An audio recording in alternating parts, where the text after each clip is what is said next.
1000만 페소는 어카운트에 디포짓 해놓고 440만 페소로 다시 게임을 시작합니다. 제 기억에 평균적으로 베팅을 30에서 50만 페소 정도로 왔다 갔다 한 듯 합니다. 한 슈가 끝나갈 무렵 대략 테이블에 600만 페소 정도가 올라왔습니다. 셔플하고 딜러가 바뀝니다.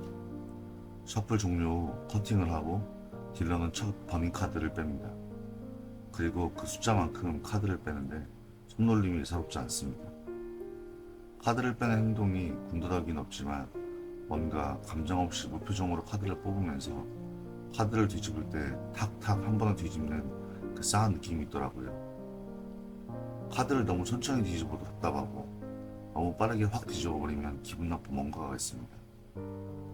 그 당시에는 딜러가 그냥 그런 스타일이라니 신경 쓰지 않고 게임을 진행합니다. 플레이어 6, 뱅크 7 카드를 오픈할 때마다 각각 카드의 합 숫자를 말해주더군요. 말을 해주는 딜러도 있고 안 하는 딜러도 있습니다. 각자의 일하는 스타일입니다. 도박장에서 그 쎄한 기분은 정말 무시할 게 아닙니다. 그 딜러를 만나서 단슈도 못 가서 440만 페소가 모두 작살이 납니다. 회장님은 당연히 열이 받아 있는 상태. 키핑에 있는 1000만 페소 칩을 가지고 오라고 하십니다. 바로 1000만을 테이블에 가져다 드립니다. 플레이어 30만 베팅. 딜러는 플레이어 카드 2장을 손님에게 건네준 후 손님이 오픈하라는 말이 끝나자마자 바로 오픈할 모양으로 뱅커 카드 위쪽을 잡고 대기하고 있습니다. 그때 회장님은 사이즈가 없었습니다. 뱅커 오픈. 딜러가 카드 2장을 한 번에 뒤집으면서 9이라고 외칩니다. 회장님 바로 이런 미친년이 지금 누굴 놀리나. 회장님 카드를 반으로 찢어 딜러 얼굴에 카드를 던집니다. 시큐리티가 들어옵니다. 게임은 잠시 정지되고 자기들끼리 이런저런 얘기를 하면서 회장님에게 영어로 다시 한번 카드를 던지거나 딜러를 위협하는 행동을 하게 되면 더 이상 게임을 진행하지 못하게 한다면서 무전기로 어디에 전화를 때리더군요. 하지만 카드가 뭐라고 할건 말건 회장님은 안중이 없습니다. 저 개같은 년이 한두 번이지 카드를 족같이 깐다면서 욕을 해대는데 딜러와 시큐리티는 따갈러우로 시큐리티에 뭐라고 자꾸 따갈따갈거립니다. 저는 바로 한국인 매니저를 불러서 저 딜러 저거 일부러 사람 꽂히게 한다고 딜러 교체하라고 얘기해서 딜러를 교체합니다. 그 딜러는 끝까지 나가면서도 따갈러우로 혼자 시부렁대면서 나가더군요. 그렇게 딜러가 바뀌고 다음 주에 3분의 1도 못 채우고 1000만 페소가 싹 빠집니다. 이미 회장님은 제정신이 아니었죠. 회장님 휴대폰을 열어보시더니 통장에 지금 9,500만 원이 전부라면서 페소로 바로 가져오라고 하십니다. 업자에게 송금을 해주고 대략 390만 페소를 회장님께 전달해드립니다. 받자마자 100만 페소 베팅, 먹고 다시 150만 베팅, 먹고 다시 150만 베팅 다 들어옵니다. 뚜껑이 날아가는 상태에서 베팅은 줄질 않습니다. 그림을 보니 중후점도 개판이고 본매도 붙었다가 떨어졌다가 3개였다가 5개였다가 2개였다가 규칙성도 없고 완전 홀짝 게임이더군요. 그런데 정말 신기하게 베팅 가는 대로 다 들어옵니다. 3분의 1 남은 수를 진행했는데 20판 가까이 하면서 두세 번 빼고 다 맞춘 걸로 기억합니다. 베팅은 100만 이하로 베팅한 적이 없었습니다.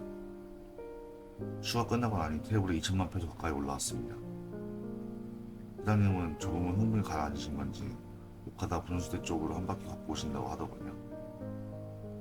그리고 나서 2천만 페소를 가지고 게임을 대략 일주일 가까이 했던 걸로 기억합니다. 매일 고비는 하루에 한 번씩 오는데 그 고비마다 운 좋게 잘 넘어가며 2천만 페소를 유지합니다.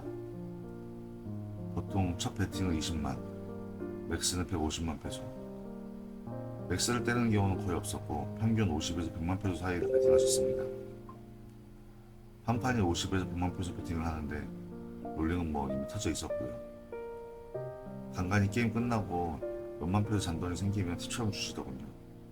어느 날은 3만, 어느 날은 5만, 어느 날은 6만. 그렇게 잔돈푼으로 받은 팁만 해도 대략 한 50만 페소 정도 됐던 걸로 기억합니다. 물론 제가 받을 돈은 하나도 받지 못한 상태였고 대신 찍은 이자를 생각하면 아무것도 아닌 돈이지만 이미 지금 그건 지나간 일이고 지금은 또 먹고 살아야 하니까 그 잔돈품 몇 푼에 고맙다는 생각이 들더라고요. 게임 중에 저 또한 조금이라도 빚을 받아보고자 한국에서 아버지 지인에게 빌려온 돈이라고 이 돈을 꼭 줘야 한다고 그렇게 해서 2천만 원도 받아내고, 실당하는 동생 돈 빌려서 대신 갚았다고 그렇게 얘기해서 또 1천만 원도 받아내고, 일주일 동안 게임 진행 중에 대략 5천만 원 정도 수금했던 걸로 기억하네요. 그리고 회장님은 한국에 500, 1000 이렇게 찔끔찔끔 3, 4천 정도 형수님 계좌로 입금을 했고요. 누구나 다 아시겠지만 매번 평정심을 유지하자고 내가 원하는 페이스로 게임을 이끌어 나가면 얼마나 좋겠습니까? 그런데 정말 별거 아닌 거 하나가 감정을 건드리고 멘탈을 흔들어서 무너지게 만들죠. 회장님이 형수님하고 통화를 하시는데 옆에서 가만히 들어보니 한국에서 정리가 안 되는 빚들이 좀 있으신 것 같은데, 그 빚쟁이가 회장님께 돈 받기로 한 날짜가 돼서 회장님께 전화를 했는데 회장님이 필리핀에 있어서 연락을 안 되니까 형수님 댁에 전화를 걸었나 봅니다. 형수님이 대체 밖에서 뭐하고 돌아다니냐고, 왜 돈을 여기저기 빌리고 다니냐고 난리가 났더라고요. 회장님 말, 뭐 하기는 내가 전에 필리핀에 사업한다고 투자했다가 못 받은 돈 있다고 했잖아. 지금 그거 해결하러 필리핀 들어온 거야. 신경 쓸 거 없어. 내가 알아서 해결할게. 그렇게 형수님과 한참을 통화를 하시다가 다시 게임을 진행하십니다. 저는 심란한 상태로 게임을 하면 안 되는데,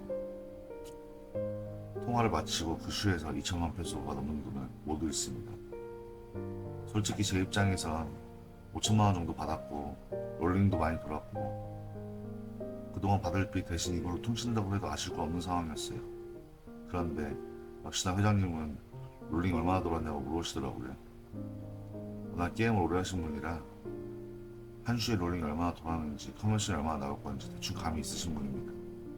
전 단호하게 말씀드립니다. 회장님, 롤링 못 드립니다. 그냥 한국 들어가세요. 게임은 여기서 멈추게 하고 커미션은 한국에 돌아가신 후에 일부 보내드리려고 생각했습니다. 지금 제가 여기서 칩으로 드리면 랩에서 잃어버리면 정말 아무 의미 없는 돈이 돼버리니까요. 가져와라 커미션. 지금 잃은 돈이 얼마인데 네가 지금 롤링비 먹으려고 하나. 회장님, 냉정하게 말씀드릴게요. 200만 페소로 다시 때려서 이길지 모르겠지만 저는 항상 최악의 상황을 생각해야 되거든요.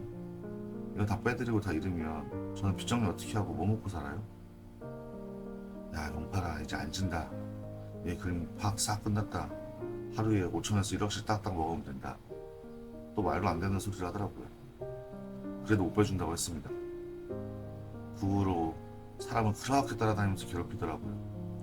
하루 종일 커미션 빼달라고 졸졸 따라다니면서 집에도 못 가게 붙잡아놓고 커미션 빼달라고 성질냈다가 회유했다가 부탁했다가, 그 돈이 풀리니 돈 풀리면 게임하기 전에 어느 정도 정리해주고 게임한다고 뻔히 보이는 거짓말에 한국에 도저히 들어가실 것 같지도 않고 안 빼주면 도저히 안 되겠다 싶어서 커미션 일부를 빼드리고 저는 집으로 돌아옵니다. 그날은 새벽까지도 전화가 안 오시더군요. 안 죽고 게임을 지금도 하고 있다는 얘기겠죠. 다음날 아침 돼서 전화가 옵니다. 5천만 원 보내겠다고 합니다. 안 봐도 다 잃고 한국의 형수한테 전화해서 돈 보내달라고 하는 마지막 돈이겠죠. 너무 짜증이 나서 직장에 나가지도 않고 집에서 전화로 회수원 바꿔서 전켓에 전화를 해서 칩으로 빼드리려고 합니다. 3-4시간 정도 흘렀나? 전켓에서 문자가 오더군요. 손님 모두 잃으셨습니다. 추가 발행 있으신가요? 없습니다. 정산해주세요. 그때부터 한 3일 동안 돈 빌려달라고 돈 구해보라고 정말 사람을 미치게 만들더군요. 몇 년 전에 날 그렇게 지옥 끝까지 밀어 넣어놓고서 다시 돈 구해보라고 이야기한 회장님을 보고선 참 어떻게 사람이 저럴까 싶더군요. 아버지 돈 빌려드린 거 갚아드린 거 다시 빌려봐라. 동생 돈 준 거 1,000만 원 다시 가져와봐라. 마지막에 5천만 원 게임하고 커미션 얼마나 하냐. 진짜 진절머리가 나더군요. 아버지 돈이나 동생 돈 지금 5년 만에 갚은 거예요. 받고 일주일도 안 돼서 다시 달라고 하면 주겠어요? 5년 만에 갚으면서 이자 한 푼 안 주고 원금만 줘놓고 돈 달라는 얘기가 나와요 지금? 물론 커미션은 회장이 200만 페소 빼드린 금액의 배 이상으로 많이 나왔습니다. 2천만 페소 가지고 일주일 이상을 놀았으니까요. 그렇게 딱 잘라서 말했습니다. 회장님에서야 당연히 서운하겠지만 제 입장에서는 한순간 잘못된 선택이 어떤 결과를 가져오는지 누구보다 뼈저리게 느꼈던 저였기에 정말 같은 실수는 다시 반복할 수 없었습니다. 그리고 환업자에게서 연락이 옵니다. 이땡땡 400만원 입금, 김땡땡 300만원, 박땡땡 700만원 입금, 신땡땡 250만원 입금. 사장님, 손님분 입금하신 것 같은데 보내드린 사람들 이름으로 총 1650만원 입금되었습니다. 확인 좀 해주시겠어요? 회장님은 저에게 말도 안 하고 계좌도 물어보지 않고 급한 대로 한국에다가 기존에 환전했던 환전상 계좌번호를 찍어서 있는 대로 보내달라고 한 모양입니다. 회장님께 전화가 갑니다. 회장님, 지금 여러 명으로 1650만 입금됐다고 하는데 너 회장님 보내신 거예요? 그래, 전부 패소로 바꿔서 칩으로 준비해놔. 지금 내려갈 테니까. 환전상에게 미리 이야기하지 않고 입금해서 미안하다고 하고 패소를 트랜스퍼 받습니다. 회장님은 짜내고 짜내서 구해온 마지막 돈을 가지고 다시 테이블에 앉습니다.